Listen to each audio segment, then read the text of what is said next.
অন্যান্য রাজ্যের বিধানসভার পারফরমেন্স, তার এলাকার বিধায়কের পারফরমেন্স সরাসরি মানুষ দেখতে পায়।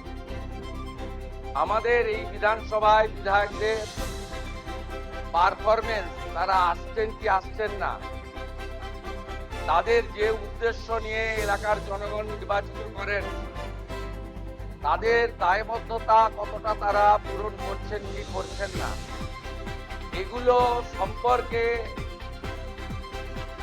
ভোটার, গণদেবতা, জনতা জনার্দন তারা সম্পূর্ণ অন্ধকারে থাকে। তাই আমি আশা করব মাননীয় অধ্যক্ষের নেতৃত্বে এই ঐতিহাসিক বিধানসভা, যা 1947 সালের 20 জুন ডক্টর শ্যামাপ্রসাদ মুখার্জির নেতৃত্বে ভারত ভুক্তির প্রস্তাব গৃহীত হয়েছিল 58-21 ভোটে, সেই বিধানসভায় জনগণের নজরদারিকেও সুনিশ্চিত করার ক্ষেত্রে